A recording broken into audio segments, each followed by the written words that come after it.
নমস্কাৰ পুনৰবাৰ আপোনালোক সকলোকে মোৰ ক্লাছলৈ বুলি স্বাগতম জনাইছোঁ। আজি মই ভিডিঅ'টো আৰম্ভ কৰাৰ আগতে আপোনালোকক এটা কথা ক'বলৈ লৈছোঁ যে এই দুদিন আপোনালোকৰ মাজলৈ মই ভিডিঅ' আগবঢ়াব পৰা নাছিলোঁ।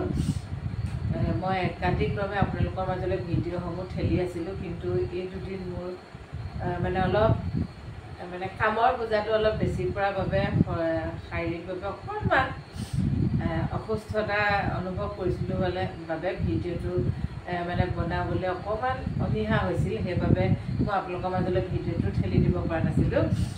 তাৰ বাবে দুখিত ক্ষমা কৰিব।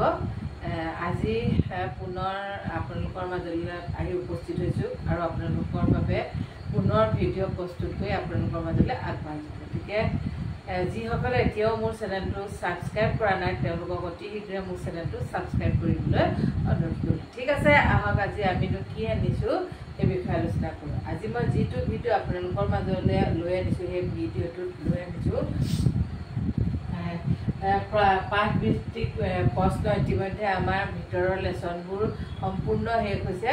আজি মই লেচন নাম্বাৰটো হৈছে কিং কুট অস্তি। সেই পাঠটোৰ পাঠভিত্তিক প্ৰশ্নবোৰ মই আপোনালোকৰ মাজলৈ লৈ আনিছোঁ। তাৰে প্ৰথম প্ৰশ্নটো হৈছে উদাহৰণং দৃষ্ট বা ৰিক্ত পুৰয়টো, অৰ্থাৎ ইয়াত কিতাপখন আপোনালোকে মেলি ল'ব। সেই কিতাপখনত এক নম্বৰ প্ৰশ্নটোত কৈছে যে উদাহৰণ দৃষ্ট বা ৰিক্তম পুৰয়টো, অৰ্থাৎ উদাহৰণটো চাই বাকী খালী ঠাইকেইটা পূৰাবলৈ দিছে। ইয়াত কিতাপখন চাব, তাত এটা উদাহৰণ দিছে ওপৰত।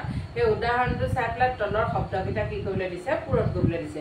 উদাহৰণটো যিহেতু কিতাপত দিয়াই আছে, গতিকে মই সেইটো দিবলৈ অনিচ্ছা প্ৰকাশ কৰিলোঁ।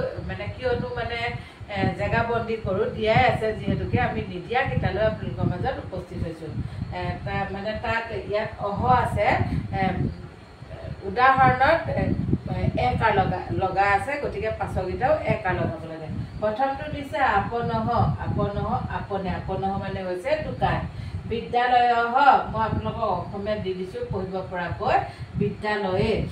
বৃক্ষহ, এইখিনিতে আপোনালোকে ভাবিছে চাগে ইয়াত ক্ষয় আছে, মই ইয়াত ক আৰু প্ৰথম ছ ক্ষয় দিছোঁ, অৰ্থাৎ বৃক্ষহ।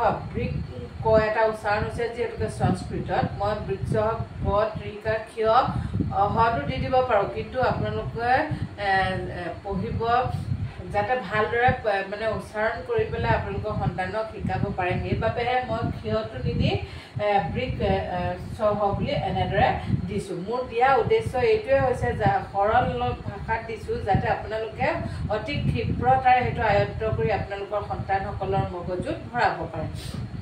সেইটো হৈছে বৃক্ষে। তাৰপিছত দিছে গ্ৰামহ আৰু গ্ৰামে। এইকেইটা আছিলে এক নম্বৰ প্ৰশ্নৰ প্ৰথম খালী ঠাই পূৰ কৰাকেইটা উদাহৰণত দিয়া। ঠিক আছে, আজি ভিডিঅ'টো ইমানতে সামৰণি মাৰিব লাগিব। অহাকালি পুনৰ আপোনালোকৰ মাজত উপস্থিত হ'ম সেই একেটা পাঠৰে পাঠভিত্তিক প্ৰশ্নৰ প্ৰথম প্ৰশ্নটোৰ পিছৰ প্ৰশ্নকেইটালৈ। ঠিক আছে, আজি ভিডিঅ'টো মই ইমানতে সামৰণি মাৰিলোঁ। অহাকালি পুনৰ আপোনালোকৰ মাজত উপস্থিত হ'ম মোৰ অন্য এটা ভিডিঅ'লৈ।